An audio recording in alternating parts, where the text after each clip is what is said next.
Hey guys, what's up? This is Majin here bringing you another episode of MMORun. Today I'm going to be showing you one of my favorite games of all times. It's called Cabal. This is one of those MMORPGs that I would actually classify one of the higher end in terms of graphics. This game has quite a few maps. Among those maps there are boss monsters that range all the way from giant insects to giant robots. The game has 6 classes, one of them being the warrior, which is a knight with a giant sword or katana. It all depends on what you actually want him to use. Then you got the blader, which uses 2 blades, focuses more on fast attacks and dealing a pretty big amount of damage, but in turn sacrifices a little bit of its defense. Then you got force wizards, if I'm not mistaken. I just call them wizards, which use magic like any other wizard out there.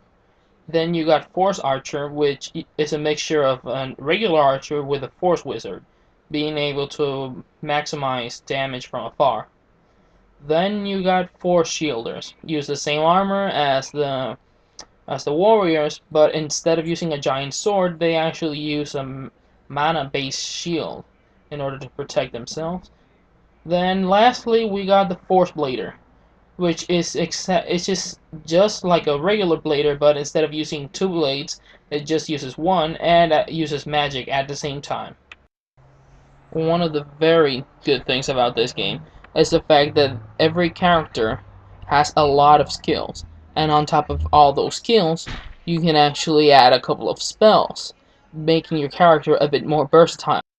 But obviously, those characters that are not supposed to be magic users carry a bit less damage with magic attacks.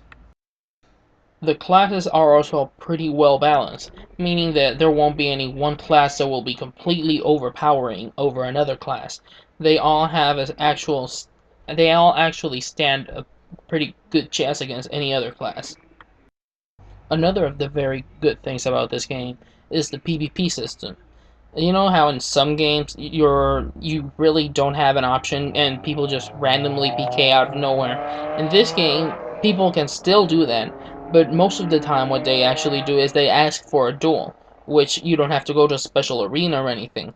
They just click on you, and automatically on your screen you see the person's name asking you if you want to duel. Out of the 6 classes, I'm going to choose a warrior to show you the gameplay. Earlier, while I was talking about the classes, I showed you how they would look in if I'm not mistaken, level 30 or level 40. Now, this is how they basically look like when you start the game initially. As you can see, they don't look nearly as cool, but still you can notice that they don't look as dull as in some other games. One of the bad things of this game, however, is the fact that since the game is pretty big, pretty detailed, when you try changing maps or when you try logging in initially, you have to go through a loading screen. Sometimes the loading screen is pretty fast, other times it takes a while. And now, welcome to the game. As with almost any other game, here you have an initial tutorial where one of the NPCs starts showing you around the city, making you talk to different NPCs, which in turn show you different aspects of the game, like shops, warehouses. Some actually show you how to rotate your screen and stuff like that.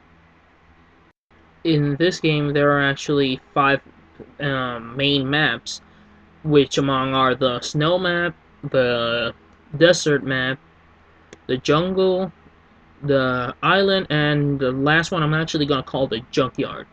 Within each of those maps, there are actually different monsters that vary in level, and in addition to those maps, they have a special portal or quest signal or whatever you call it that actually take you to a different map where you go to different dungeons or higher level monsters and stuff like that. Also, if you may have noticed this earlier, when I was showing you the characters, there are 2 characters that use the same armor. Those characters that use the same armor spawn in they start in different maps. For example, the warrior and the force shielder actually start in the snow map, while the blader and the wizard start in the desert, and the force blader and force archer start in the jungle. Which means that they don't initially have the same quest. But even though they don't have the same quest, it is basically the same thing. For example, for warriors, you have to kill 5 snow scorpions, which name I really don't remember right now.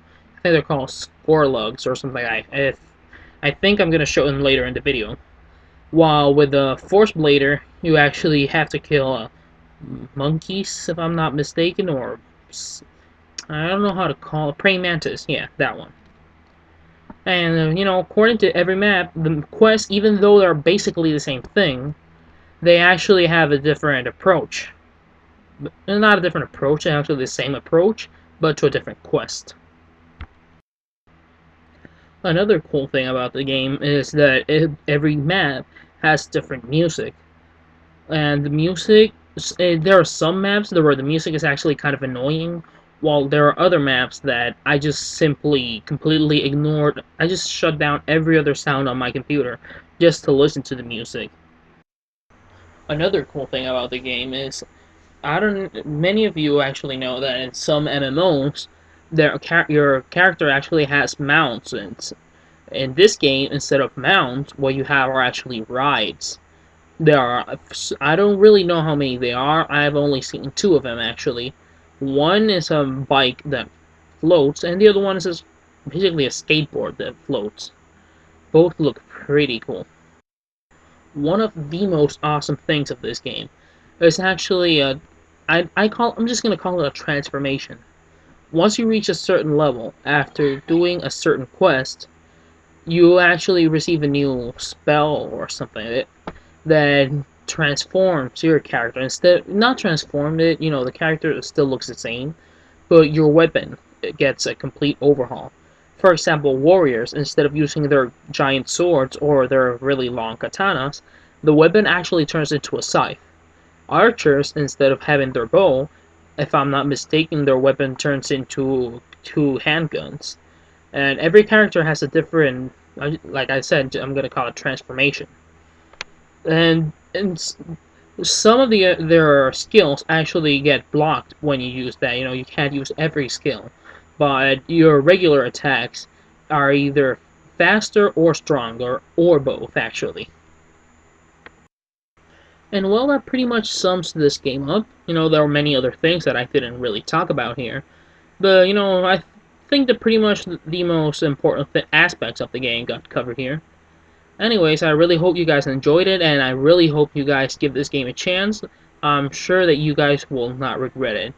So, if you actually, you can leave a like, you can leave a comment, and also you can leave a suggestion to any other MMO that you want me to talk about in this game, in this series, actually.